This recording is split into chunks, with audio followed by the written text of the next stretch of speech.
This is the beast of nature, the freak, Rob Terry. I'm Johnny Spade, the new Ohio Valley heavyweight champion with the pretty new belt around my waist. Hi, I'm OVW official Josh Ashcraft. Ladies and gentlemen, you're looking at Triple Threat Talk. I'm Dean Hill. This is Ricky Chevy, and I'm the blue-collar millionaire. I'm Mr. Peck. God, that's great every time. Spectacular. We're the Bronis Brothers. I am the One Girl Revolution, Taylor Hendricks. This is Brandon Espinoza. I'm the Assassin. I'm Bruno Raul Limata. I'm James Moose Thomas. I'm Shiloh Jones. My name is Ron Head. I'm the announcer for OVW. I'm Jamin Olivencia. I'm Alex Silva. I'm Rocco Bellagio. I'm Terry Bodie, the Ohio Valley Wrestling fan advocate. Raphael Constantine. I'm Rand Perez. My name's Muhammad Ali. Baez. I'm Paradise. This is Ohio Valley Wrestling. Referee Chris Sharp. This is Sexy Sean Casey. I'm Chris Silvio. This is Michael Hayes. This is Jason Wayne. And you're watching Triple Threat Talk.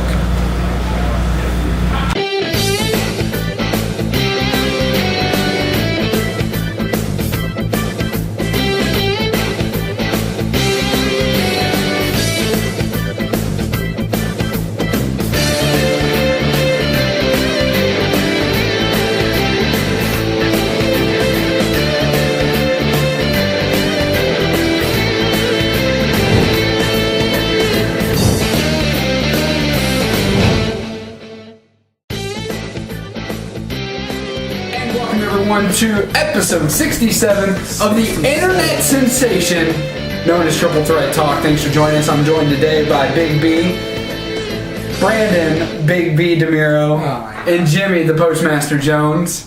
Some changes coming your way here on Dr. Locker. Gary the Dr. Locker is Doc Lock. right here. It's Instead of Doc Ock, it's Doc Lock. Before we delve in, I do want to thank everyone who watched Football Special, and I want to thank it was a very long show as you can see. It was. I can tell you this right now on a personal note. If we were to do that again, I can guarantee it will not be that long. We will make some changes to that because that was way too long for Football Special. When I was editing, I thought it'd be like an hour and a half, which was like last year. But I was editing and I was like, this is going to be over 2.5 hours. I'm like, that's unacceptable. That's not going to happen. Isn't that what it was last year? It was an hour and a half. Oh, was it? Yeah, we'll have to make some changes. Absolutely. Changes O'Brien. All right, let's start off with views or questions. From the Buckin' 5. What match would you like to see at WrestleMania more? Undertaker versus Cena, Rock versus Cena 2, or Rock versus Lesnar for the title? That's a good question. What do you think? Okay, well, I can eliminate one right now. Undertaker and Cena? No. No? I'm actually leaving that there. Rock, Cena, and Rock, Cena. Here's why. The match was booked as once in a lifetime. Yeah. What's the first word in that sentence? Once! Means no more than two. Oh, no, sorry, no more than one. No more than one. No more than one. So obviously it should not happen again. Once in a lifetime means once in a lifetime. Less than two, no more than one. Okay. So, somebody ever got to eat their Fruity Pebbles before the show? So much for starting over and turning over a new leaf. Damn it! So we're left with Undertaker, Cena, and Rock Lesnar. Rock versus Lesnar for the title. We saw that SummerSlam. So I don't know if I want to see Lesnar in the title shot again with the Rock. I guess as process of elimination, the only reason I would pick Cena is because Taker has faced every big name superstar in the company they had except for like The Rock and Steve Austin. So presently you figure you have to face Cena somewhere down the line, so I would assume that would be the match they would do. I think Cena would probably be the best match booked-wise because again, like I said, Rock Cena already happened and Rock Lesnar already happened too. So Undertaker Cena would actually be more of entertainment because they haven't fought yet. So I'm actually 100% going to agree with you for the exact same reasons. It's like you stole my answers already. Undertaker versus Cena for sure, just because it's one of those things where, you know, once in a lifetime, which means once, more than twice, less than twice. Like Rock versus Lesnar, we've already kind of seen. And we have seen Rock. We have seen Cena Taker. Well, when Cena was feuding with him, he was back in the Thugonomics even. But this would be a bigger stage. This would be Cena is much more bigger than he was then. A bigger and badder John Cena than what we've seen. Right. I agree. Undertaker and Cena both That would be a good match. I don't want to see Cena Rock again. I saw it in person. It was good. I didn't like the ending, but it is what it is. Again. And then Rock versus Lesnar. I can't stand the ground Brock Lesnar walks on, so I hope he never gets a title shot again. So with that, from JB11 2011. JBL. Why do you think Canada booed CM Punk? Because Bret Hart was there. What was that all about? Bret Hart was there. Bret Hart was there. That's why. Bret Hart was there? Is that what you think? That's it, pretty much. I don't know why they you get Bret Hart's face in his hometown, you're gonna get booed by anybody. What is in his hometown? He's not from Montreal. He's from Canada. But he's not. You said hometown. He's not from Montreal. That's his home country. That's the site of the screw home country. Well, word it right. I did just now. It's about time. Well, I don't know what that was all about, but I do know one thing that. Really? I mean, I guess that would be the only reason. I would think so. Yeah. He's technically supposed to be a heel, so can't look who he's with. He's with Paul Heyman. From Against All Odds 20. It looks like they may take AJ out of being GM. If they do, who would you like to see replace her? Well, there's obviously some rumblings and there's rumors going around that Ric Flair might replace the GMs. I would like that. I like to see that. Although I did like when Eric Bischoff was the GM. That was kind of an interesting job. It's tough to say who they would pick because obviously I think put your hand down. I think going from the standpoint they're going for, it'd be somebody that they wouldn't be in the company already. Because let's face it, they don't have anybody to replace them. They really don't. Will they get Matt Striker? I don't think so. JR would be kind of cool if they get somebody in the company. But like I said, there's rumors circulating that Ric Flair might do it. But again, there's obviously the whole speculation, not speculation, but this whole lawsuit thing with going on with TNA and WWE. So I don't know if they're going to do that right now because they're kind of like holding back on maybe bringing someone back that wasn't TNA previously, so we'll have to see where that goes. But for personally, I see like Ric Flair or Eric Bischoff. I think they did AJ first because there were way too many rumors about one specific person out there, kind of like the Chris Jericho and Sheamus thing, and the rumor person, and we had heard it here from reliable sources, not just out of the blue, but Stephanie McMahon, and I think that's where they're going to go. They just chose AJ for a few months to kind of, throw everybody off. I think to build her up. Yeah, probably to build her up too. It was a good move. But I think where they're eventually going to go is Stephanie McMahon, and I would not be surprised if that were to happen next. I can see that happening. As far as Ric Flair goes, I don't know about that. He's retired more times than Michael Jordan, but that's neither here nor there. I would have to go, if I had to take a pick, maybe somebody like... I like Eric Bischoff to come back. I think that's a good pick. He was a good fit. I know, a lot of people didn't like him, but that's what made him good. He played his character well. So, from the Jeffrey Caster, what do you guys think of Linda McMahon going for Senate? And is it killing the WWE rating? Okay, here's the thing that's going on with this. Linda McMahon's running for Senate in the state of Connecticut. And this whole thing is kind of somehow backfiring that the fact she was in WWE previously as the CFO. She's CFO. And, it seems like they're doing everything to cater to her whim. To get her in the Senate seat because I think the reason Abraham Washington got fired was partially because of that. Actually, I think it was one of the reasons because he said, vote for Linda McMahon, whatever. That was part of that. And then they're saying that they're going to pull all the stuff from WWE.com involving the Attitude Era because that's when they were the most prolific and most adult oriented, and they don't want that to be backfire on her. So I don't think it's really ridiculous that they're doing this just to cater to her. It's that you can't forget what happened. You can't forget that you did this in the Attitude, you did all these things, and you did these controversial things. Yeah, they were controversial, but they made you more popular for today. You can't ignore that. You can't just delete it. It's not like just deleting a file. It's like, it's gone. It's like, it's not. It may be gone, but it did happen. You can't not really. It did happen. So this whole Senate thing is kind of affecting them in the wrong way, where they are saying, okay, she was a part of this, but we're going to ignore it just to get her elected, which I think is ridiculous. I definitely think I think it's backfiring. I don't think it's killing them. They need to. There's a okay backfire to have, and then there's the horrendous backfire, and I think this one's an okay one. Last time she ran, it was a close race, and I think now that people are, and like I said, we don't really talk politics here, but people are fed up with the people that are in the Senate. I mean, that's the truth, that's fact. It doesn't matter if you're Republican or Democrat. It is fact. And personally, I think one of the things that's going to happen is some of the people that are incumbents, aka people that are already in the offices, a lot of them are being headhunted this time around. And I think Linda McMahon has a real shot at getting in because she is a new blood. Right. And she hasn't made the public mad. If anything, it's being embraced. I think Linda McMahon is one of the people in the outlying districts that are up for grabs. She is in a very tight race, a very close race. And I think that she will win this time, unlike last time, for that very reason. Just several people are being headhunted. But I don't think it's killing the WWE. I think that they could do without it, but meh. Yeah.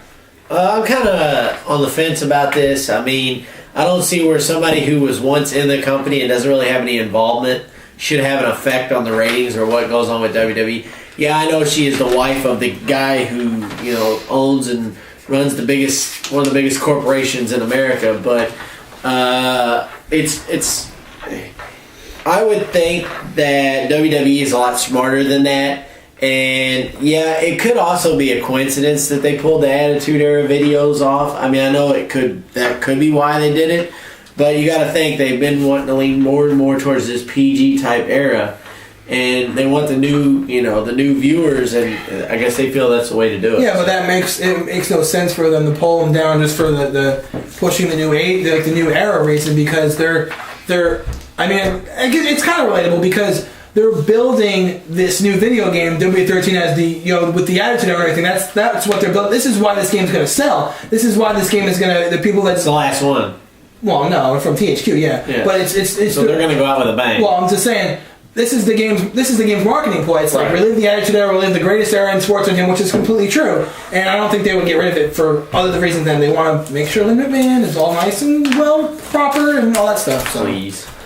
From the son of Sis, our final question of the week, and we asked this question in protest. Me and Doc Locke here, dude. We asked this, so Big B. I actually think this is a good question, but I agree. I agree with your sentiment. Big B, what about the Seahawks' home field advantage makes it an absolute nightmare for the visiting team? The 12th man. I can't really delve more into that.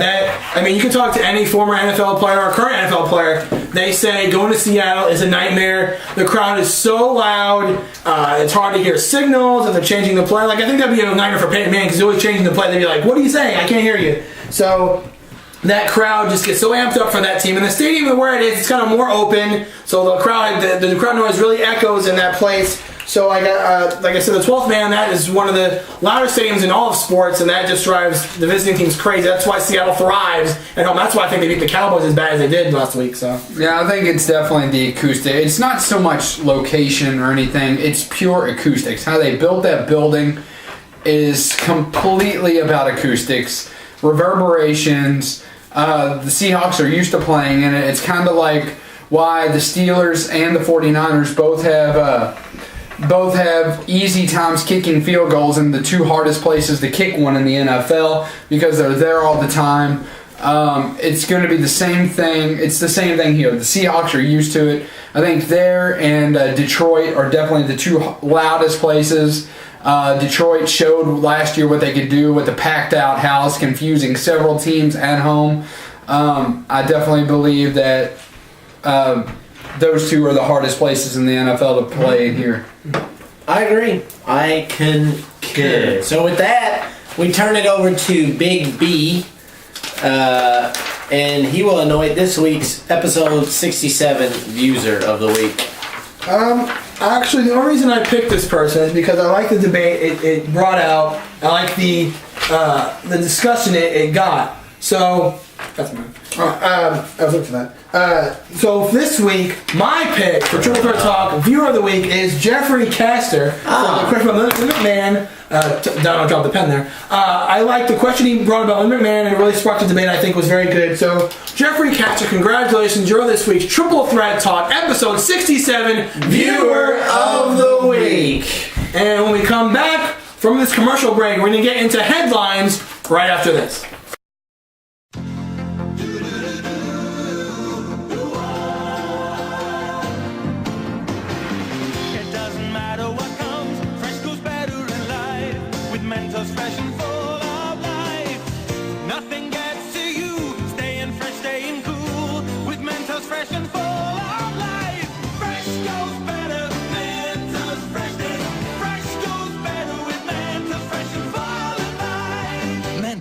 The Fresh Maker.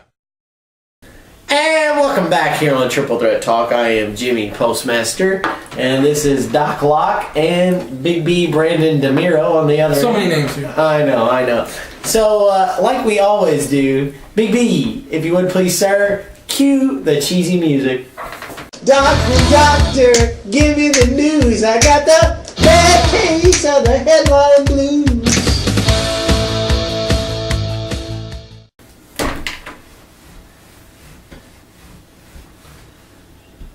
It never gets old, does it? No, it doesn't. No. Jay Glader's doing. It's sweeping the nation. It really is. We saw several people in the NFL do it this weekend. I have a feeling one of these days in the NFL there'll be a touchdown dance, and it'll be that. That'd be awesome. The Gary. That'll be good. That'd be good. Yeah. So, all right, let's rock this party. Rock this joint. Locally, Western Kentucky beat UK for the supposed biggest win in WKU history, which isn't really saying a lot for WKU history. I'll say this. Okay, go ahead. I was going to jump in real quick. I'll say this. I will say, yes, I know Kentucky's on a bit of a downward slope. And Downward slope? Yes. Downward slope? The slope has been down.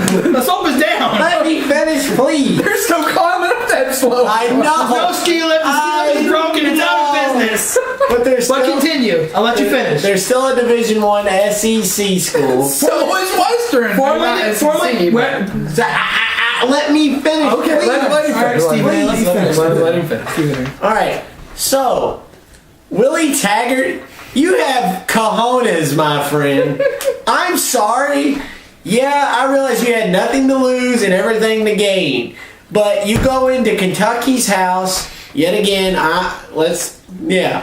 But you're down by a touchdown, so you get the touchdown, and you could kick the field goal to tie it. No, you did to tie. Yeah, thank you. Get an extra point to tie it to keep the overtimes going, to go into a second overtime. And you're thinking, no, I'll run a trick play, and wow, was it ever. The quarterback takes it, throws it to the guy on the right. The guy on the right throws it back to him, and he waltzes it. We could have walked that in. My God, it was so My grandma could have walked in. But hats off to Coach Taggart and the Hilltoppers for pulling that off. I think you got a little overboard in your post-game press conference. Yeah. Just a wee bit. I mean, yeah, you were excited. I can understand that. You beat Kentucky. Probably it's obviously the biggest school in the state, so you beat, Kentucky, but whoa, the reins there, fella. Like the reins. It's not like you beat Alabama or anything. Last place in the SEC. This is not Louisiana Monroe. So yeah, I mean, but it was still a good win for Western. Yeah, let's not discount that. I was gonna say, give me a pink slip and hand it over to Joker Phillips because this win secured his fate. Unless I will say, unless he somehow manages to beat Florida and Tennessee this year. No, it's the only reason. But like I said, somehow. They're only a 21.5-point underdog this season. Hey, that's it. That's all the time. This loss for Kentucky was bad. Yeah.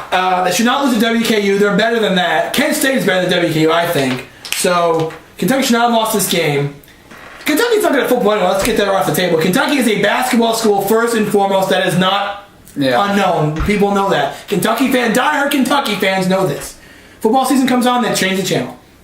So this loss for them, like I said, Joker Phillips' job, he's on the hot seat now. And this is only like third game already. So he's got a long season. He's got a long season ahead. I saw a cartoon in the local paper here. Cartoons now? Yes. the other day, and it had a picture of a basketball and a football, and each one had the UK logo. And underneath the basketball, it said "one and done," and underneath the football, it just said "done" in big words. But I'll say this: we all know I'm not a UK fan by no means, but I feel sorry for UK fans because you have an athletic director down there that doesn't care. And what I mean is, all they care about is what the basketball program is doing. They don't care about any other sport down there, it seems like. They talk about Kentucky being, basement SEC. Back in the Tim Couch era and even before then, Kentucky used to be very good. And to tell you how basketball-oriented the school is, they fired Bear Bryant, for Pete's sake. Bear Bryant! Because of Coach Adolph Russell. Yes. Mm-hmm. So until they get somebody in there that's willing to spend the money and support the programs, it's always going to be like this. And I feel bad. It's not going to happen. I feel bad because... I mean, you're right. Yeah, everything you're saying. Kentucky, coming from a UK fan, I live and breathe this stuff. You're absolutely right. Kentucky is a basketball school first and foremost, and they're gonna. Yeah, let me finish. Kentucky is going to pour any money that they have in the athletic department towards their basketball program. Absolutely. They are not even focused on the football program at all because they have a high-profile coach in John Calipari who recruits the hell out of that team. He gets the best players he can possibly find around the country, and he makes sure that team is in the conversation every single season about this team's going to win the national championship. They're in it every year. When they had John Wall and DeMarcus Cousins, they were a contender. They didn't win, but they were a contender. The last year with Anthony Davis, they won. They're going to be a contender every year because that's what they do. I know. Now, here's the thing. You can't have your basketball program subsidize your football program. And that's the bottom line. And one of the rumors that he heard last week, and I started to hear this week, they say it holds no water, though, but when you hear it from multiple sources, you kind of wonder. Yes. And that is the fact that now they're thinking about raising basketball tickets, already the second highest priced ticket in the country to go watch basketball. They're thinking about hiring basketball tickets that would be the first highest to watch basketball to subsidize poor ticket sales on football. I don't know that they're going to do that. They are denying it. When you hear people say these things, it kind of goes like that. But Kentucky has had some glory days of football. Yeah. Shockingly, we have won 2 football national championships. I mean, it's not like we've always been horrible, and there have been some good schools. In recent memory. When Andre Woodson, very recently, Andre Woodson beat #1 LSU. I mean, that was a phenomenal win. Nowadays, this is not a... this Joker Phillips coach team is... The thing is, going out and hiring a big name will not fix it. No. Because they need the money. They need the finances. They need time. They need time. They need money because they need to upgrade their facilities. They need to upgrade Commonwealth Stadium. All that needs to be done. So if you do all that, then you get your big name in here. I mean, Joker Phillips was already a man of the cloth. He was already in the family. He was there. He was there. And go out and get somebody nobody's heard of. I never heard of Bobby Petrino before he came to Louisville. Yeah, he was the offensive coordinator for like 1 year, but who heard of him? Who heard of John L. Smith? I didn't know who the heck he was. He came to Louisville. Okay, who was Charlie Strong? Everybody knew Charlie. In the SEC, everybody knew Charlie Strong. But head coaching, you go out and find somebody nobody's heard of, and you spend money on.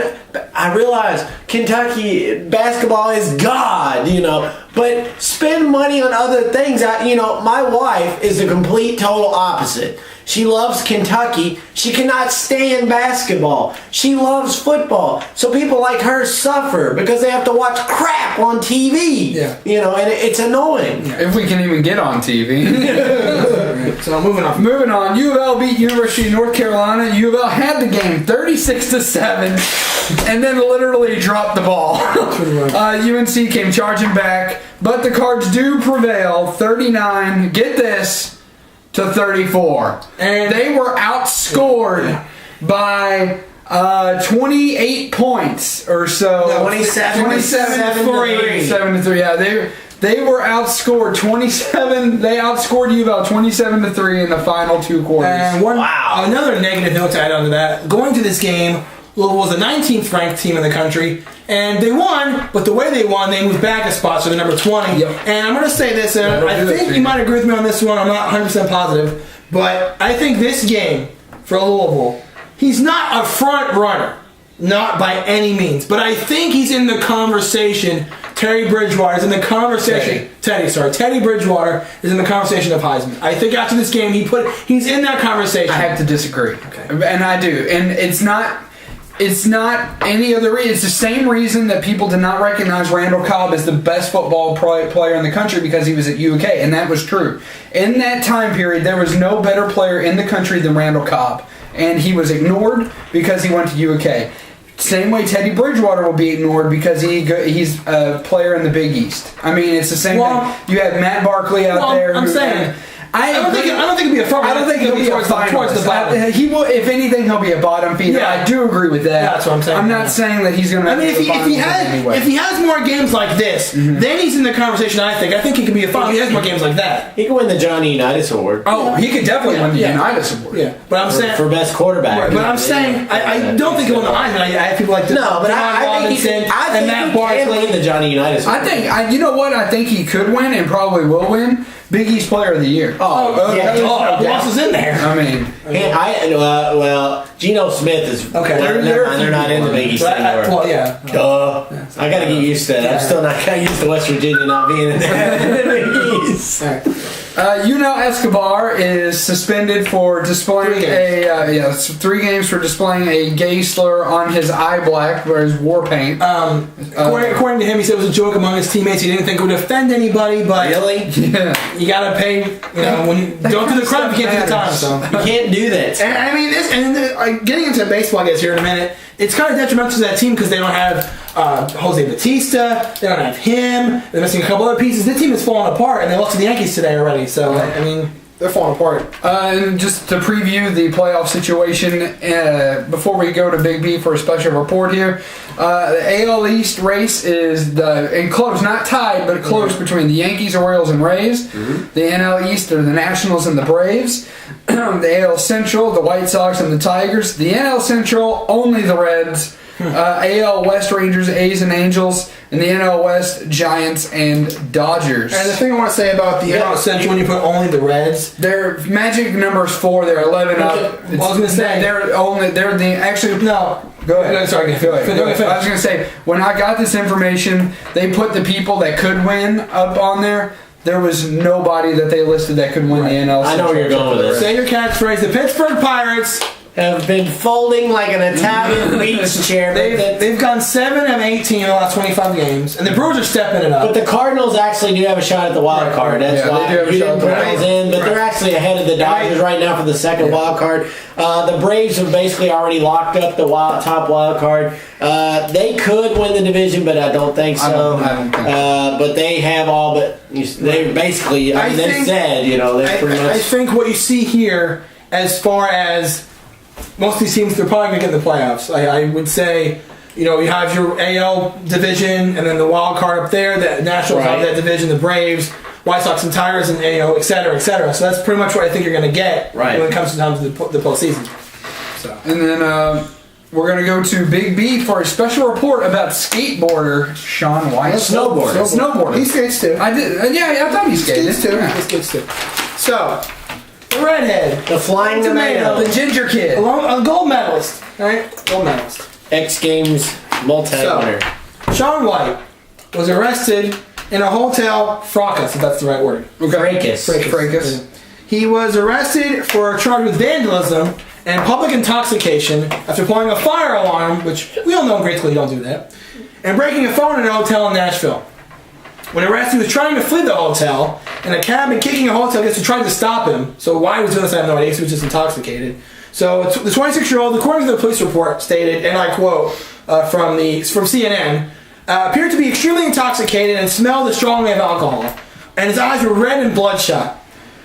So matched his hair. Yeah, right. Oh! Zing! Make a long story short, he was released. He did apologize for it. He said, he obviously did apologize for it. He said, I didn't mean to do this, and it was a big mistake on my part, whatever. But I think, I think with this happening, it kind of hurts him on a American scale because he's looked at this. Before this, he was looked at as kind of like a nice kid, and he was like, the snowboarder and skateboarder figure. And now this happens, and you're like, well, who's safe anymore? Who is an athlete we can depend on as far as these other sports? You know what I mean? I don't think that's even the issue here. I honestly, these days, everybody gets one. Everybody has a bad day or something happens.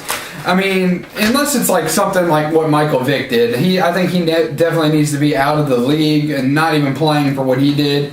But, I mean, everybody gets one. Something like this. Right. I mean, Ray Lewis murdered somebody and he's still playing. Yeah, exactly. So, but we'll talk a little bit more about this after the break. Audible, quick pass. Hey, man, can I try your Kung Pao? Whoa, 3rd and goal, huh? Yep. Spike! You little... Madden NFL 13, rated E now with Connect voice commands.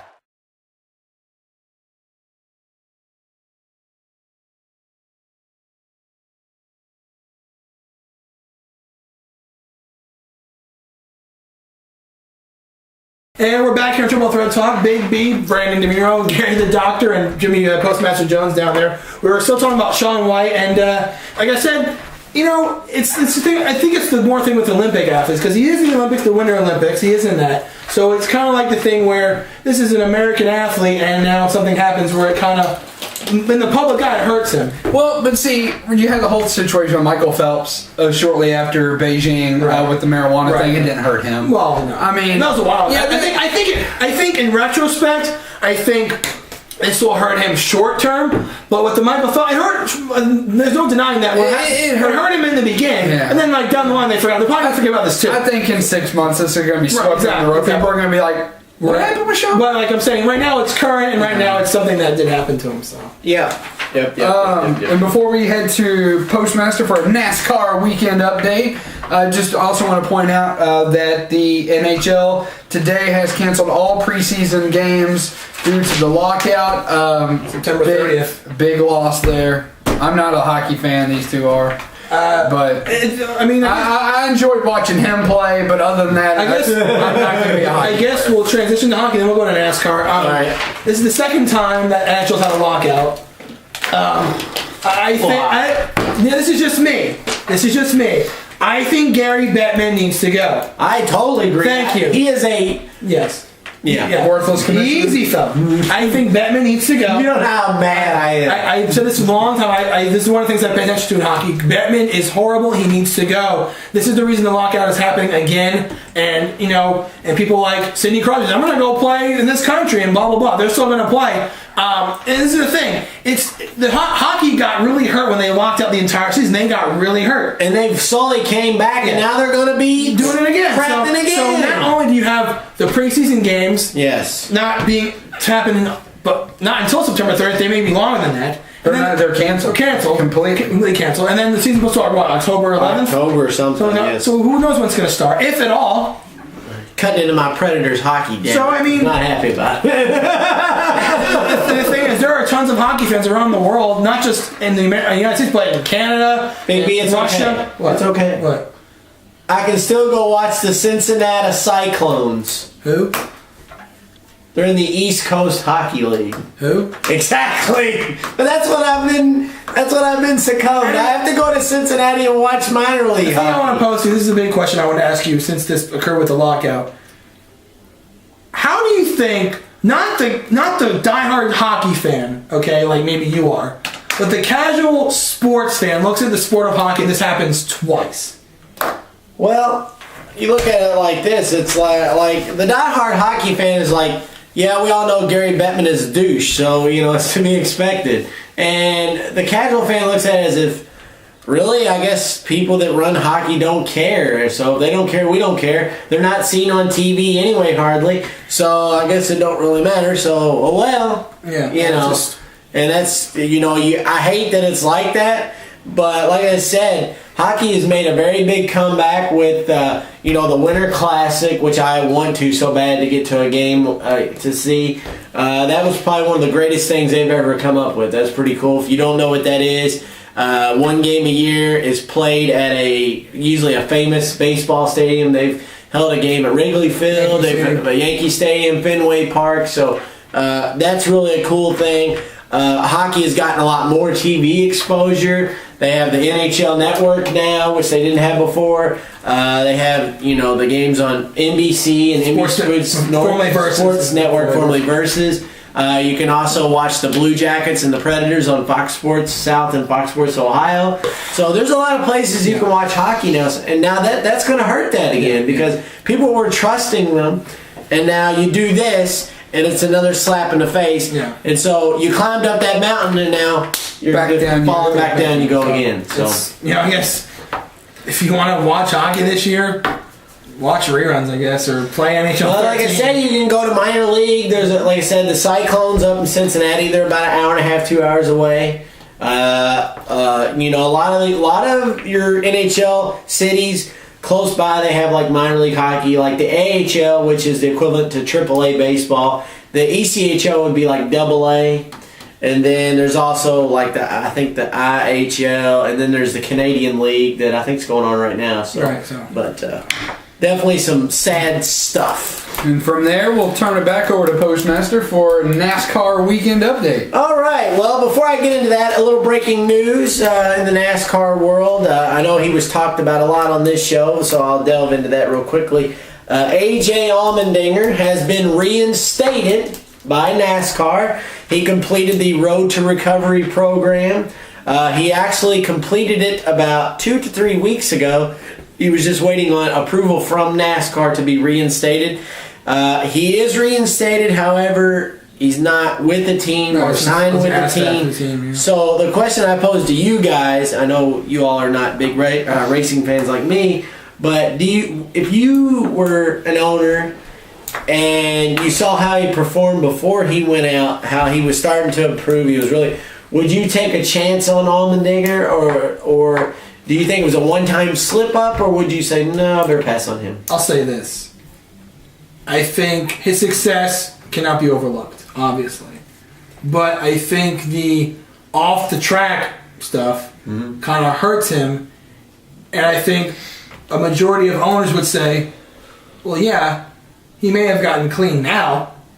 What's stopped him doing it again? Right. So I think they'd be hesitant to throw money at him and say, yeah, come join our team, come race for us in the beginning. I think someone is going to take a chance on him that's not a well-known racing team, maybe a lower that no one heard of, and they'll see how he performs then, and then maybe they'll throw their checkbook around and say, hey, seem like you cleaned up your act, you're still a pretty good driver, let's come race for us and then we'll throw you some money your way. I don't think he's going to get I don't think he's going to like Hendrick or anyone like that, anyone big time. Right. I think someone low is going to throw some money at him and see how he performs first before he gets a big contract. I give him a shot, and I would justify it by saying as long as Michael Vick is playing football, I don't want to hear anything about a little substance abuse. Well, that makes sense too. Roger Penske did come out, and he was a special guest for Roger Penske at the IndyCar finale this past weekend, and he said he may even re-sign AJ himself to an IndyCar contract. Okay. So last week was at Chicagoland Speedway. I was in attendance.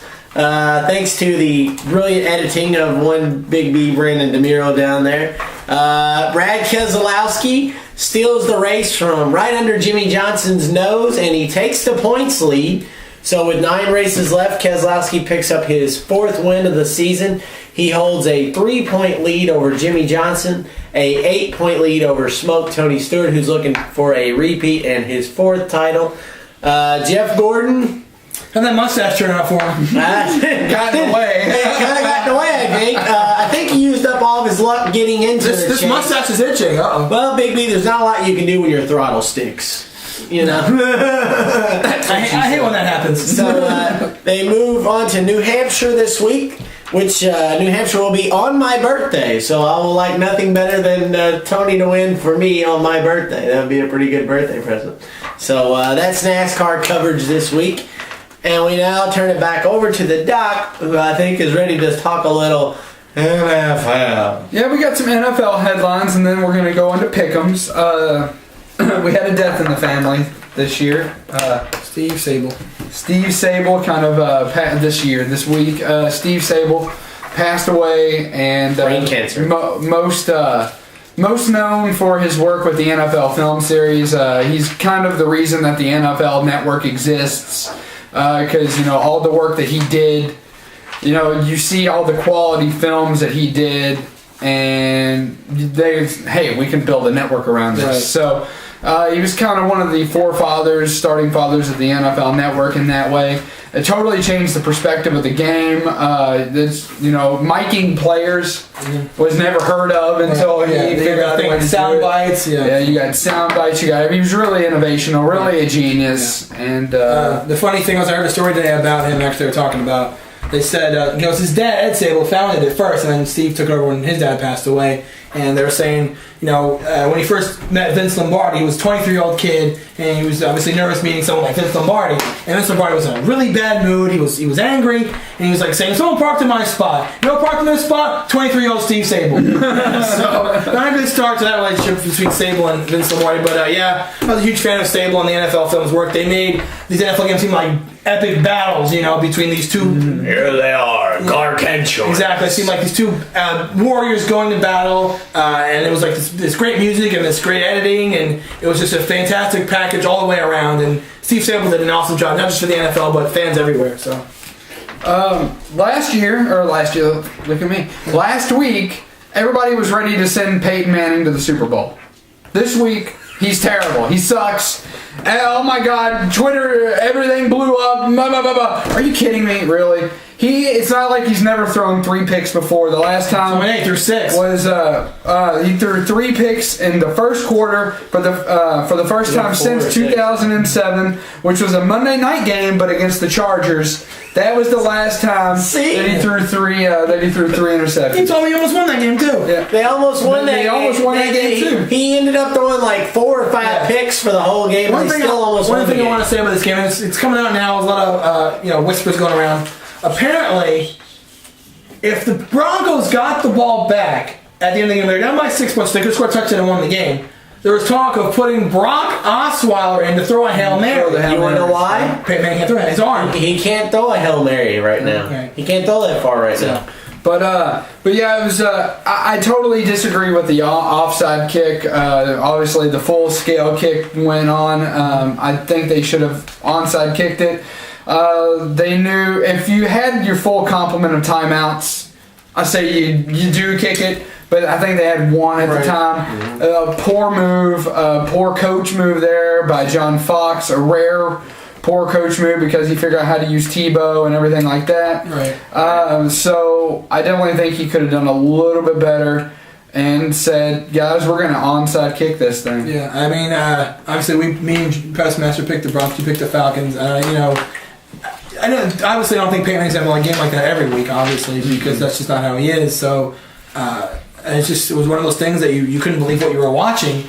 You couldn't believe that. I mean, 3 interceptions in a game, that's not terrible. It's bad. 3 interceptions in the first quarter, that's just, you don't know what's going on. That's awful. I think the funniest thing was I made a comment about it on Facebook, and these two chimed in with, "See, this is Peyton Manning telling you should be watching Raw and not me." Turn off after that? I went to bed, and they almost come back and say, See what you do? See, to watch Raw, and everything would have been smooth sailing. I should have just went to bed. And we'll be right back after the break. Hey, Peyton. Welcome back. Thanks, Papa. What are we going to do to kick off this season? Same thing as last season. 1 million free Papa John's pizzas. Good idea. 2 million free pizzas. I like it. No. 1 million free Papa John pizzas. 2 million pizzas it is. Let's do it. All season long, Papa John's has 2 million free pizzas for Papa Rewards members. Sign up now at papajohns.com, where a large buffalo chicken pizza is $10 or any large $2 more. Better ingredients? Better pizza. Papa John's. Really? 2 million free pizzas? Wait till you see what's next. And welcome back to Triple Threat Talk. This is the Doc Lock. This is Big B, Brandon DeMuro, and Jimmy the Postmaster Jones. And so many names. I know, right? We got more names than an Italian beach. What? Really? What a reach that was! He stretched and he stretched and he didn't grab anything back. Stretch Armstrong. But anyways, replacement ref calls. They're crackers.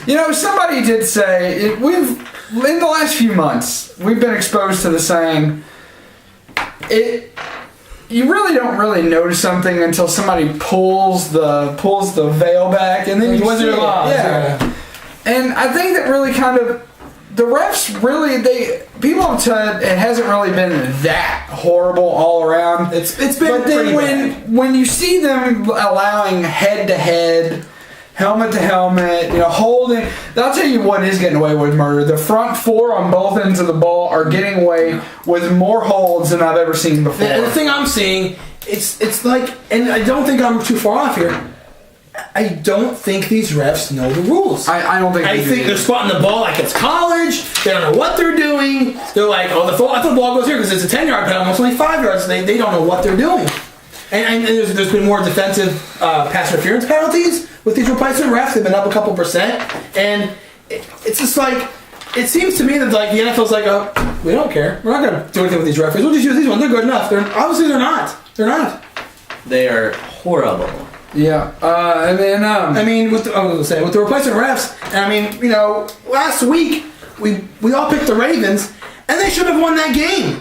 That pass to Jacoby Jones in the end zone by Joe Flacco. If anything, it was defensive pass interference. Not offensive. I don't know what they were seeing. And there was a play with the Steelers where Mendenhall was down. His knee was clearly down. They said he was still up. And there was the Michael Vick thing where he threw the ball and said it was a fumble. It was clearly an incomplete pass. So I don't know what these guys are thinking. And it took 1 hour to play the first quarter of the Monday night game. The game ended like at 12 o'clock in the morning. It was ridiculous. It's ridiculous. But, clearly some issues going on. A lot of people said that the NFL were watching and paying close attention this weekend. They're not. The refs aren't asking for much. Yeah. They're asking for a pension plan, which they already have. And another thing that's going on, what's the deal with these referees and their ties to teams? There was a thing where there was a Saints fan. There's something about one of those refs that worked the Seattle Cardinals game. He usually used to work for Seattle. There was a referee that told Sean McCoy he needs him to score because he has him on his fantasy team. Yeah. What is up with that? Yeah, come on. Really? Yeah. Really? There's been some horrible issues. These people just need to. The refs need to just say, guys, we're screwed up. We're sorry.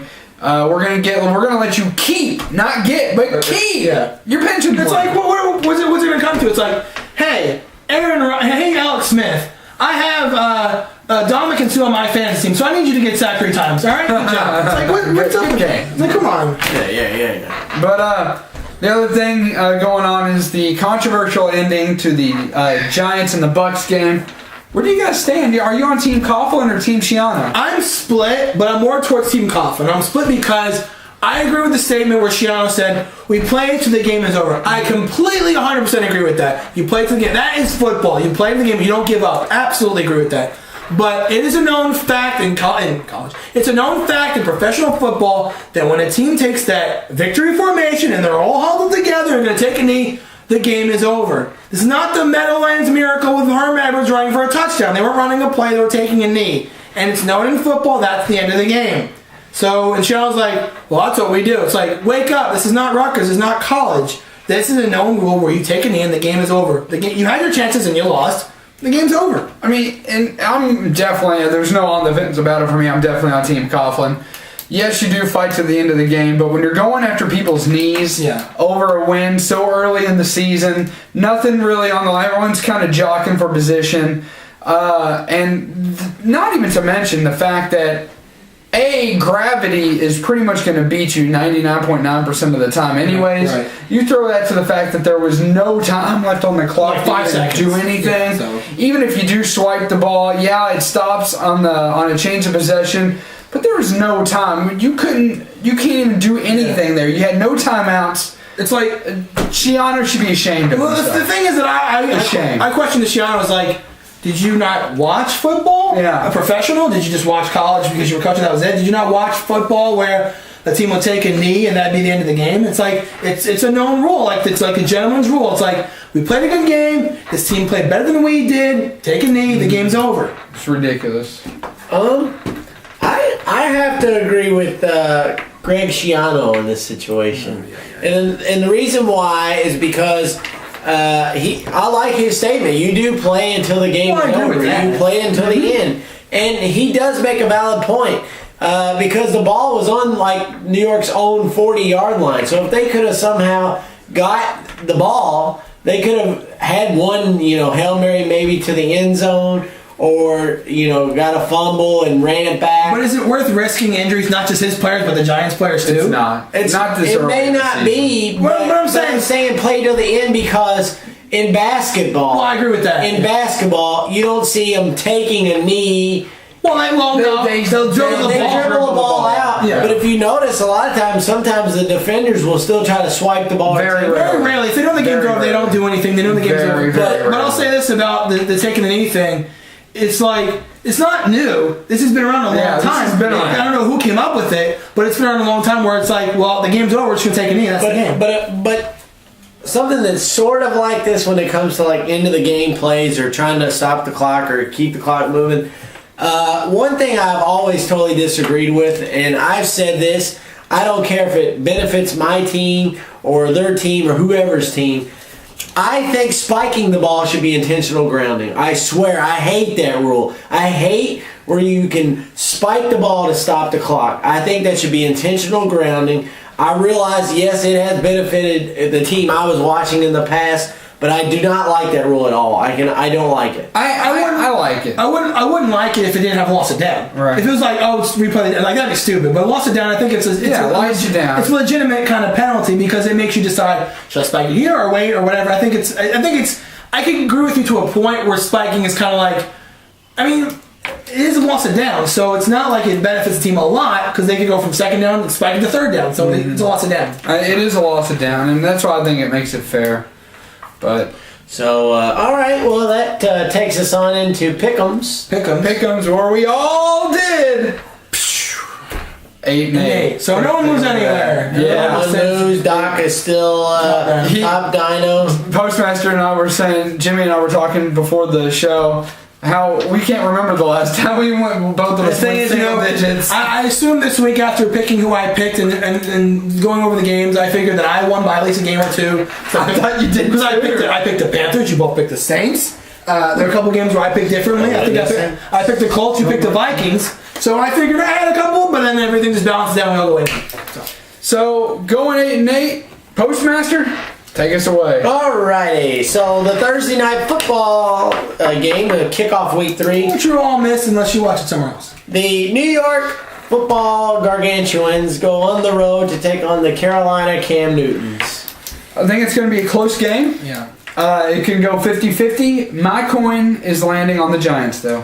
I think this is tough because I don't think Manning's gonna have a performance like he had last week, throwing 510 yards in a game. I think Carolina made a statement last week. I think that was a big win for them, bouncing back from playing Tampa Bay. It's pretty funny. The Panthers played Tampa Bay and then the Giants didn't. They were playing each other. I like Carolina. I think they were really impressive last week. You know what? Hold on.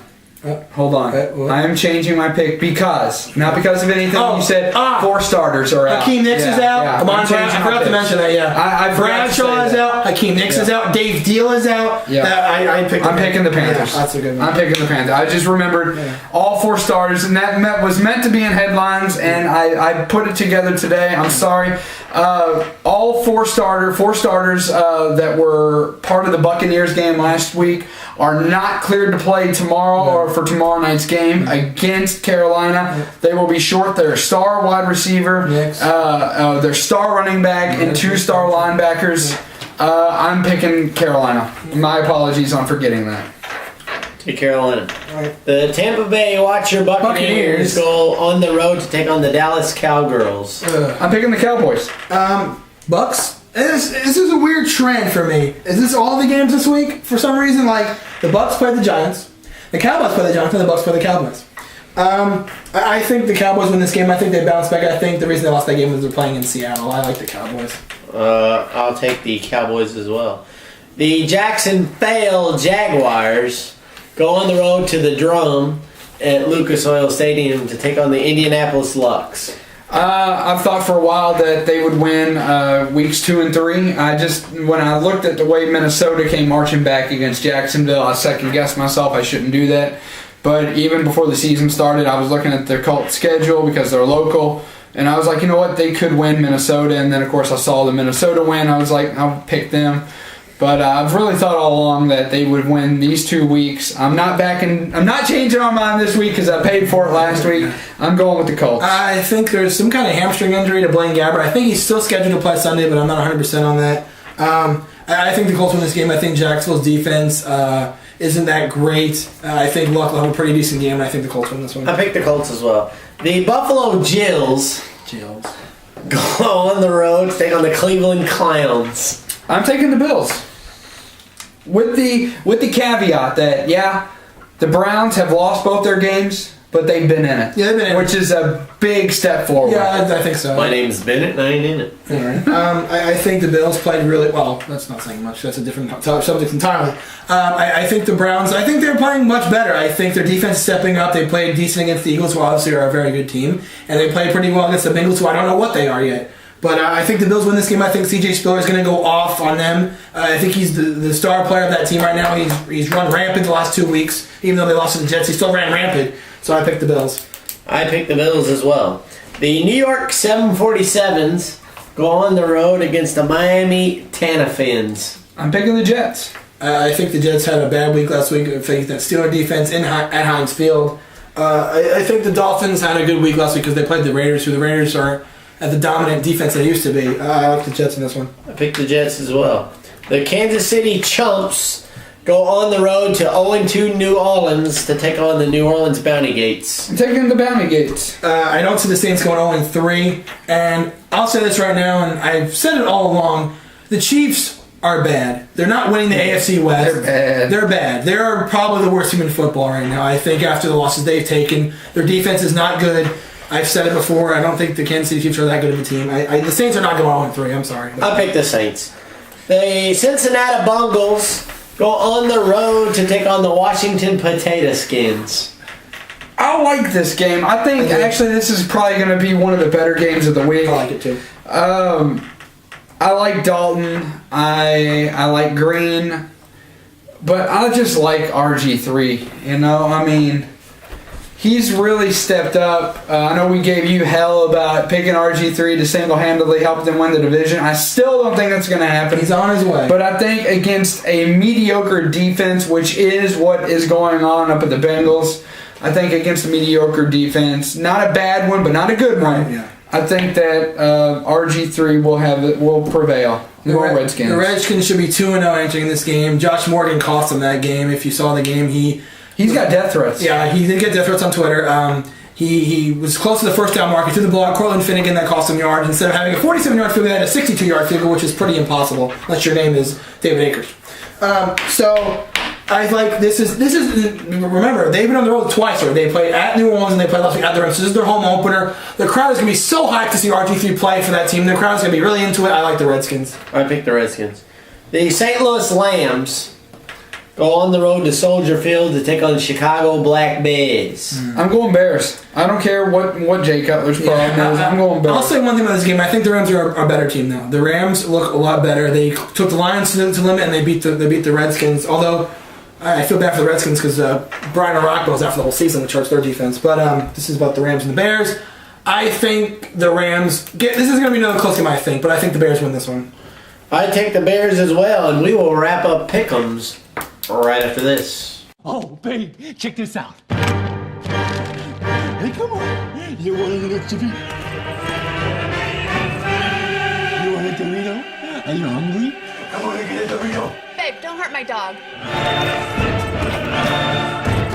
Come on, get a chip. Come on, get a chip. Get a chip. Come on. Here we go. Here we go.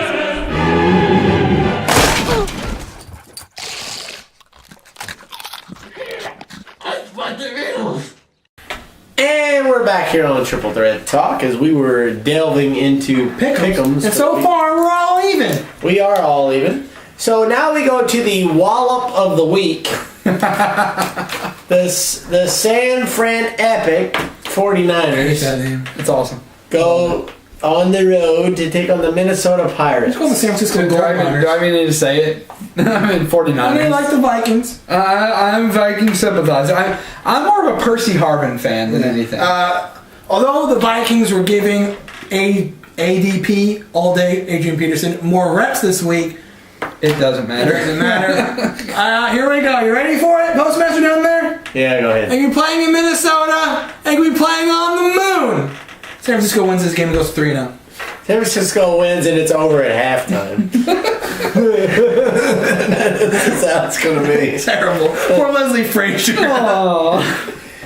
I gave this a lot of thought, and you might totally disagree, but it's going to be what it is. The Triple Threat Talk Toilet Bowl Game of the Whoa! Pull it back there. There's no toilet bowl games. No, there's no toilet bowl games this week. Actually, probably the Bills and the Browns. If anything. Yeah. Actually, the Jaguars and the Colts, maybe. I don't know. But that's going to be good. The Detroit Cowardly Lions against the Tennessee Two-Steps. I'm going the Cowardly Lions. The Titans look pretty bad to me. They look Chris, and the funny thing is, here's the funny thing. Actually, bring this up. Mike and Mike this morning. There's a question posed to Golick and Greeny saying, "Who's got more rushing yards by week 10, Chris Johnson or Brandon Whedon?" Here's the thing.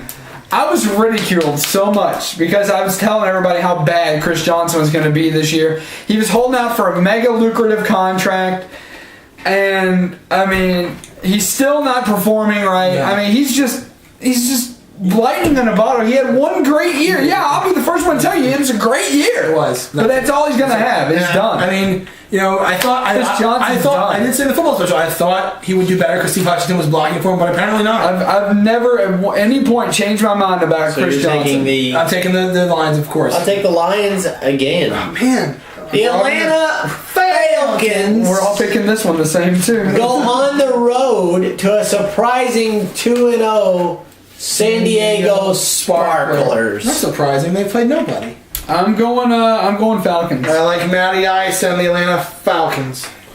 I'm going Falcons. Cheese and crackers. This is a tough one. The Philadelphia Beagles go on the road to take on the Arizona Fighting Fitzgeralds. This is a tough one. So this one's tough because the Cardinals somehow... Who are they? That's what I want. They gussied up the stent and the steam to get over New England by 2 points. Well, I think Kostowski's foot has something to do with that. I think it does too, but at the same time, it kind of makes you wonder. Well, I mean, Brady... Because this happened at home. Well, I'm saying Brady gave him the opportunity to win. Kostowski just booted the kick. Right. So, and on another note, Hernandez is out, but they did sign Kellen Winslow to a year, so they do have another tight end, so they can do that 2 tight end set with Gronkowski and now Kellen Winslow. 2-0 the Cardinals are. Surprising. I gotta go with the Eagles on this one. I think the Eagles played one of the best games last week, beating the team that seemingly thought had the best defense in the league. I think the Eagles win this game again. It's going to be a good game because I think the Cardinals are one of those teams that you're not expecting to do well. They've won 2 games already. They beat Seattle and somehow the iffy win, and they beat the Patriots with the help of Steven Gostkowski. So, but I think the Eagles win this one. Somebody had to do it. I'm picking the Arizona Fighting Fitzgerald. Of course, nice. For sure. The Pittsburgh Squealers go on the road to take on the Oakland O-Nos. I'm taking the Steelers. Oh, gotta get that bad taste out of my mouth. I pick the black and gold Pittsburgh. I pick Pittsburgh in a wallop. This one I differ. This one we're gonna differ. This one will be a high-profile game for the week. Yep. Sunday afternoon kickoff. I think 4:30 on CBS. The Houston, we have a problem. I thought you were the Houston Longhorns. Yeah, that's right. The Houston Longhorns go against the Denver Falcons. The Broncos lose 2 in a row here. I'm picking the Texans. But I think after this, the Denver's going to get more on track. I just think that defense, and not to mention, I mean, Arian Foster is just so good. I like Denver in this game. I don't think Peyton Manning's have another repeat performance that he had in Monday Night Football. I think the defense of the Broncos steps up a little bit, maybe shuts down Arian Foster for a little bit. I think he still has a pretty decent game, but I don't think he's going to run rampant. I think the Broncos play a little bit better this week, and I think they pick up the win. Remember, Manning had 3 picks and they almost won the game. If he plays better, that's a really good shot. So. Even the all-time greats have a bad game. Mm-hmm. That's why I'm picking the Broncos to beat the Texans at Mile High. Sunday Night Football. Probably the game of the week. I would agree with that statement. The New England Unpatriotics go on the road to our nation's capital, close by anyway, to take on the Baltimore Ratbirds. Rematch of the AFC Championship. The Ravens are out for blood. The Patriots, they proved it last year. They could not stop Ray Rice. I think they're going to unleash Ray Rice a little bit sooner than what they did last year, because they really didn't start really running Ray Rice until toward the end of the second quarter, when it was almost too late. I think they start a lot earlier this time. That defense has not gotten better, obviously, despite what everybody who started ranting and raving. Finally, the defense is worth something. You played Tennessee. Congratulations. Shush. I definitely don't think that the Patriots defense is going to hold a candle to this. I'm saying the Ravens. I think the Patriots bounce back. I think last week that win was a bit of a shock to mostly everybody. I think the Patriots have the same repeat, and I think Brady has a pretty decent game. I think the addition of Kellen Winslow might help them so they can utilize the 2 tight end set. I think Patriots win this game. Difficult, very difficult. You both make valid points, but I have to agree with one of you. Dog. Really? Well, obviously with one of us. And you, sir, are wrong! Wrong! I agree with Doc Locke here. The Ravens. All right, here we go. And now the Monday Night Football game of the week.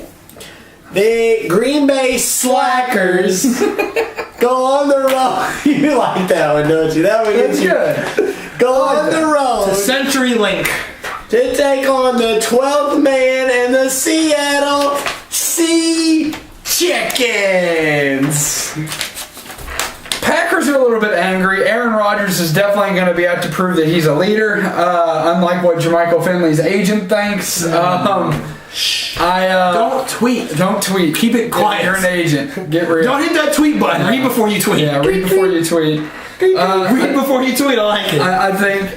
I think friends don't let friends tweet stupid. Yes. And a t-shirt. The Packers, I think, are gonna take this. I want you to go first. No. I want you to go first. You have to go in order. You go first. You have to go in order. Let him do it one time. Come on, go first. It's his team. This is a big game. I understand. What's big about it? For him, it's a big Monday Night Football. It's Monday Night Football, though. I know, they could have put somebody on there other than Seattle. Are you kidding me? I mean, really? 3 interceptions, but continue. Yeah, I know, but still, really? 3 interceptions, but continue. It's a good thing I'll be watching Raw. 3 interceptions, but continue. Watch this garbage. 3 interceptions, but continue. I picked the Packers, and it won't even be close. Well, I'll throw a stat out at you. The last 5 Monday Night Football games that Seattle's played in, they are 5-0. That stat is meaningless. That's fine. Yes, it is. It's totally different teams. You can't use that stat. Well, whatever. It's still whatever. Yeah, but the 12th man will come alive, and I like the Seattle Seahawks to pull the upset. You're an idiot.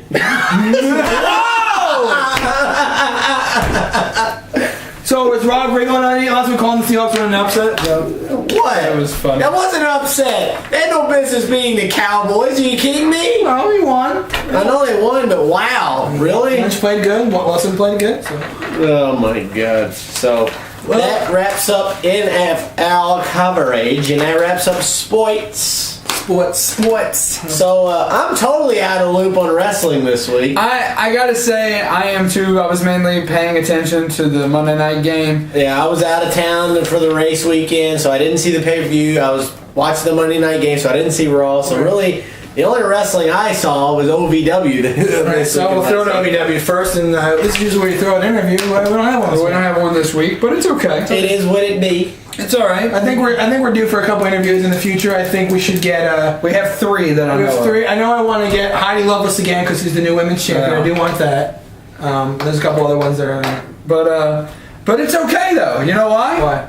Because the Mobile Homers picked up a win over Jesse Goddard's and Rudy Switchblade. Now, I want to talk about this for just a second. Do you think this is setting up for them to take the titles from them and maybe set a special in October? I think this is setting up for a giant catastrophe to happen between Rudy Switchblade and Jesse Goddard's because of the words Jesse Goddard's was shouting towards Rudy at the end of the match. I think they're done. Yeah. So. Stick a fork in them. They're done. I agree with him. I think he said a while ago. I think he said Jesse might, go on a singles run for a little while. I think this might be the match he does. That would be Michael's idea. Well, I'm just saying. I think our good friend Michael. Thank you. But Johnny Spade, Rob Terry, and Crimson, they all had some words together. Nothing really happened there except for Crimson, and Crimson said, the title's going to happen tonight. They defended the title later on in the evening. We're going to tell you about that a little bit later on.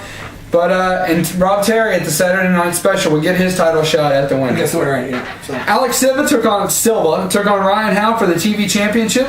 And Silva surprisingly won. It doesn't surprise me because I think after him winning Gut Check, and I think the fact that in the next coming year, I think he's going to be more featured of the TNA superstar. So I think for them to give him the TNA title, give him some kind of leeway going into TNA kind of helps him. I think this was a smart decision. We saw Chris Silvio come back after what looked like a brief stay in the book 50 Shades of Grey. Had some handcuffs on him, and he called out Cliff Compton before the battle in E-Town. Mo Green returned and whacked Compton with the chair. We've got it. I'm looking at the sign. I know. We've got it. I'm making sure. Crimson battled OVW champion Johnny Spade in that main event.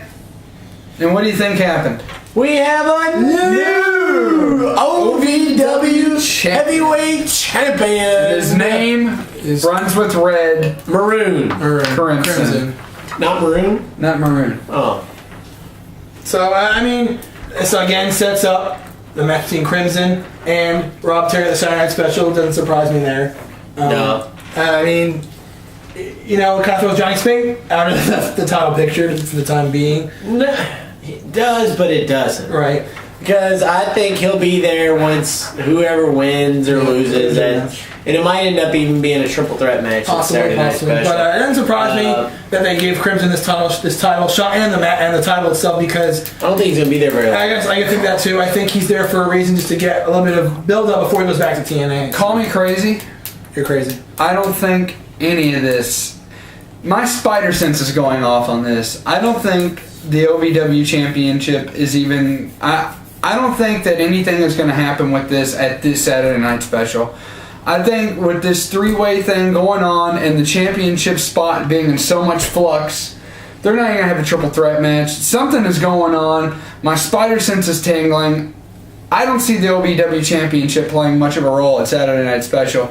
You can call me crazy. It wouldn't be the first time I'm wrong, but it also wouldn't be the first time I was right either. Right. You could be right, but we'll see what happens, what transpires with that. A couple other quick nuggets from OVW this past Saturday. E-Town, Kentucky. In the E-Town, Kentucky house show, Heidi Lovelace, who was on this show a couple weeks ago, defeated Taylor Hendricks to become the new OVW Femme Fatale champion. And here's a picture with the new belt. The belt. Woohoo! Yeah, I'm very, very proud of Heidi Lovelace. I think she's well deserving of that championship. So, as you all know, for the last couple of weeks, my compadre here in the middle has been promoting something big coming. Something big.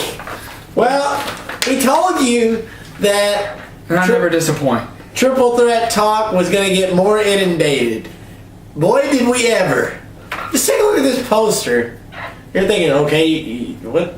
Nice poster. Nice poster. I didn't do it. Homecoming. I mean, seriously. Yeah, I mean, that goes to Paradise. Well, Doc, what? A few weeks ago, I had a conversation with one Mr. Nick Dinsmore. And I corrected myself. One Mr. Nick Dinsmore, and I will tell you more about that conversation after the break. Leaving us hanging. Nice hanger, fella.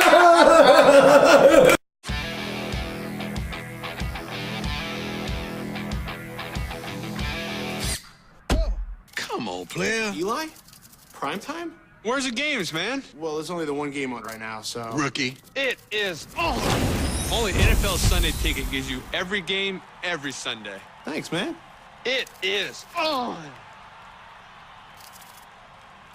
What? Get NFL Sunday Ticket now at the lowest price in almost a decade, only with DirecTV. So, Doc, you left us hanging, and me and Big B are dangling from a cliff. A cliffhanger here. I'm like Sylvester Stallone in cliffhanger. I had a conversation with one Mr. Eugene Nick Dinsmore, and I asked him.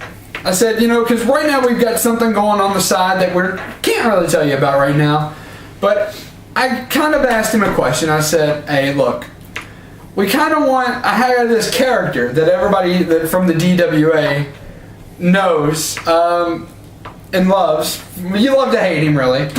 But I said I have this character. I kind of want to bring it to life. Shut up. I kind of want to bring it to life a little bit. So I told Nick about this character, a.k.a. the Doctor, and he liked the idea. He liked the idea so much that for right now it's one night only. But at Homecoming, October the 7th, you will see DWA's The Doctor brought to life by me. Brought to life. But that will not be the only one. We can rebuild him.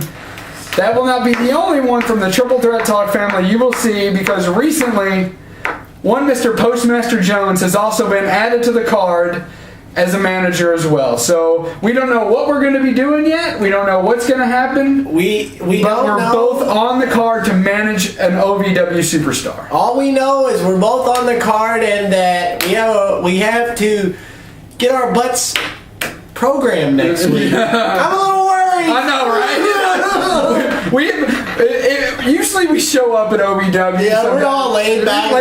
Whatever. I think next week we're going to wear sweatpants and t-shirts. Dinsmore said, I wasn't able to be there Monday, I had prior obligations, but apparently Dinsmore told Jimmy, he said, you guys are gonna be here next Wednesday or next Monday. And Tuesday. I found out tonight we have to be there both days. Oh no! So I'm worried to death. I kind of got a little whiff of what they're probably going to do. Let's just say it's not good.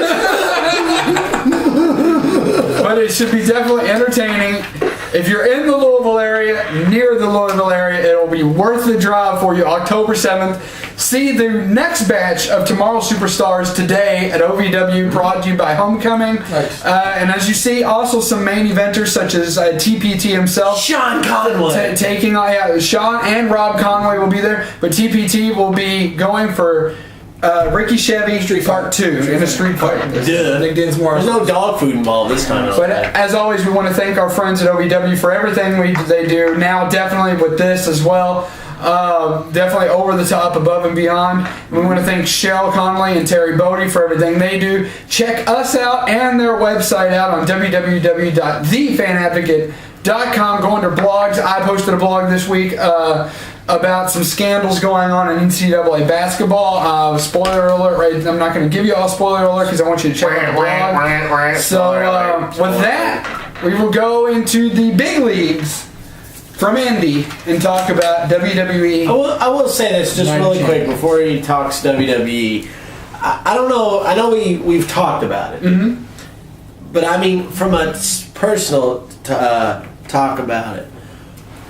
What is like to me being a wrestling fan as long as I am, and I realize it's not WWE, but still. To say that you are going to be in a show, it's going to be recorded for you to see for the rest of your life, that you can take a copy of this show home, put it on in your DVD collection. DVD. Have something to show your kids. Have something to show your kids. Say, look, kids, when your dad was an idiot and younger, look what I did. And the other kid's going to say, you're still an idiot. I still know more than you. I mean, it's amazing. It's really awesome to think that. I mean, this could go place. I mean, it could. This could definitely go place. It could definitely go place, especially if they like what they see, and if the people who we're supposed to be working with, we don't know yet. That hasn't been finalized.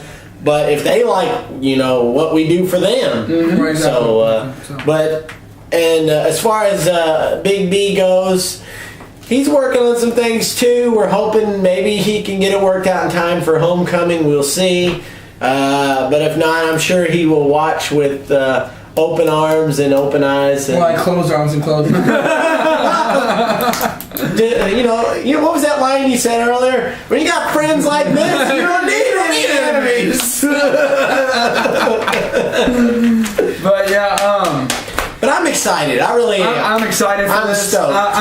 What I'm more excited to do is people have said, like Postmaster was a new character on DWA, but people have wanted to see how the Doctor would react in real life situations. I've had a few people, Jeffrey Caster,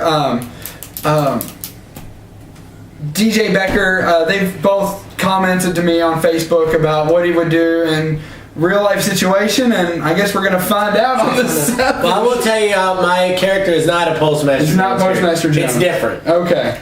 But I wasn't there long enough on DWA to really get a Postmaster Jones character out there, so but it is different. Yeah, so now, as we were saying earlier, move on to the big leagues, as we were saying. Night of Champions with baseball. You were both were absent for it. You were both absent for Night of Champions. You were in Chicago, and you were watching the Niners. Yep, the Niners had Sunday Night Football. We all saw this, so I'm just going to run through real quick so we can head to Raw and talk about more important things. Zach Riddle in the pre-show battle well. People in there I thought should have won, maybe Heath Slater or Ted DiBiase when he came back, but ultimately Zach Riddle won the battle to face Cesaro later in the evening.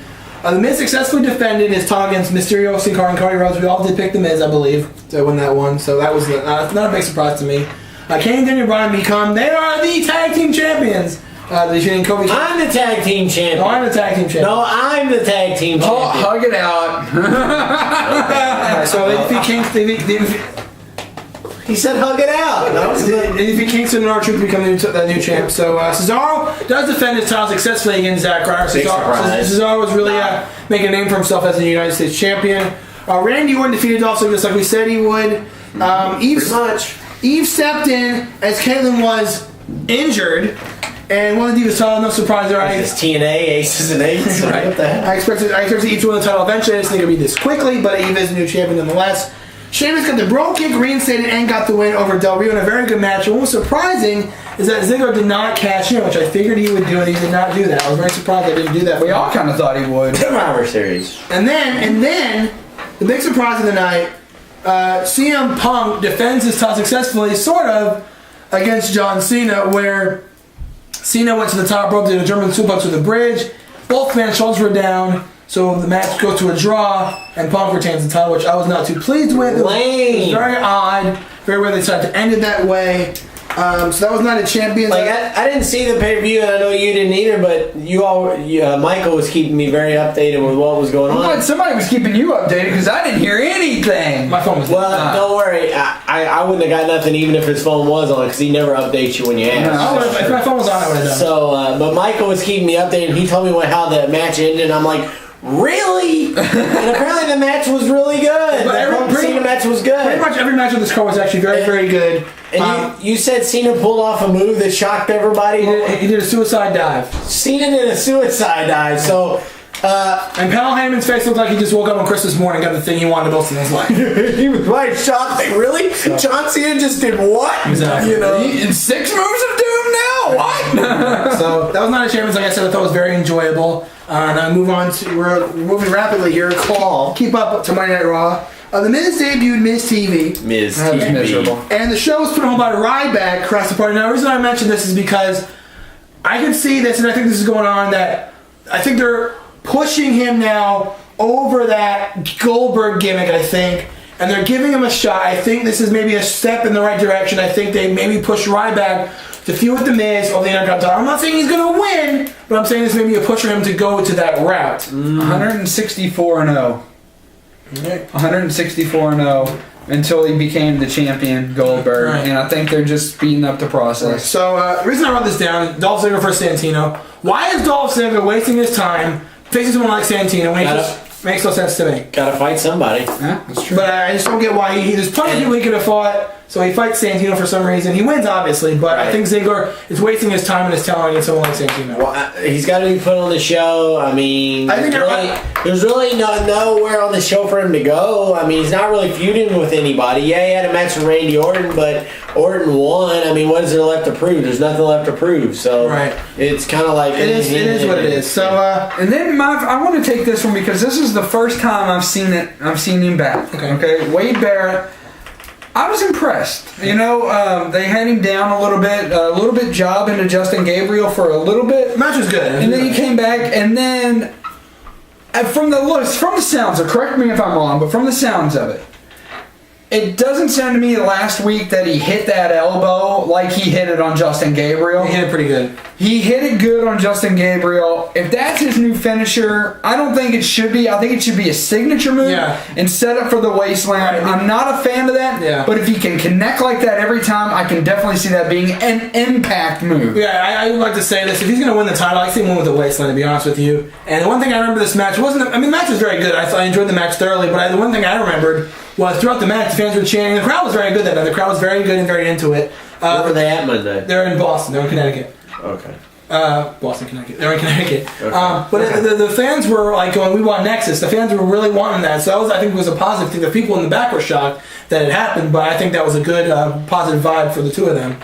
Kane and Ryan retained the titles in the Night Champions rematch, so I think Kingston and R-Truth take a backseat for a little bit. You might have someone similar like the Primetime Players or Sin Cara and Mysterio in that spot. Randy Orton defeated Tensai, so I think this might possibly be one of Randy Orton's last matches before he leaves to film 12 rounds.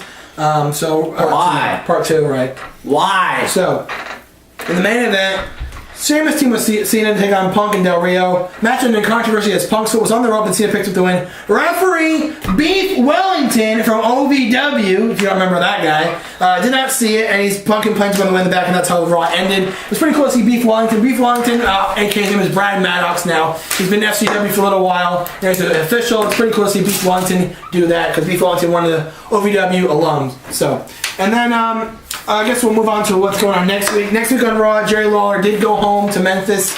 He'll be in an interview next week live via satellite. And also, breaking news this week, John Cena had to get some surgery on his elbow. He had some bone chips in there. They had to remove them. Originally they said 4 to 6 weeks of recovery. Now 2 to 3. Now they said again it might be more close to 6 weeks. So how does this impact Hell in a Cell going forward?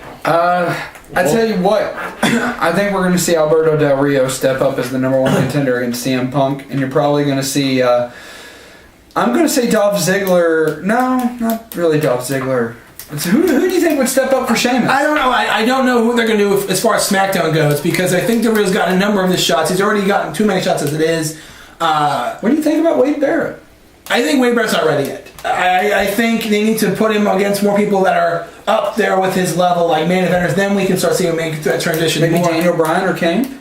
They're doing that tag team thing, so I don't know who they're going to get for Sheamus. They might do Del Rio again, which would be stupid. Punk, this hurts because I think Punk and Cena was doing a good thing going. I think they were going to have actually Hell in a Cell and possibly Cena was going to win. But I don't know who Punk faces. I really don't. I don't know if they have anybody they can really put in that spot at the moment. My theory is this. I think they're going to go ahead with planning Punk versus Cena at Hell in a Cell. But come Hell in a Cell, something's going to happen where they're going to say Cena was attacked. Right. And he's not going to be able to compete. Right. So then somehow, some way, it is going to be able to carry over to Survivor Series. And I think what will happen in Survivor Series is the roles will reverse a little bit. What I mean is Cena will face Punk for the title, and I think The Rock will come back and cost Punk the title. Maybe.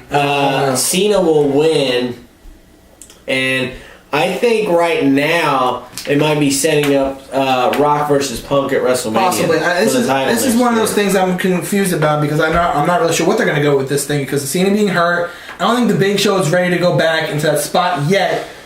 He's going to be, unfortunately, but I think he's going to that spot yet. SmackDown has a little bit of an issue with people pushing because it's just Del Rio and Sheamus for the title, which needs to stop. They fought for like last 4 pay-per-views, push somebody else. Right.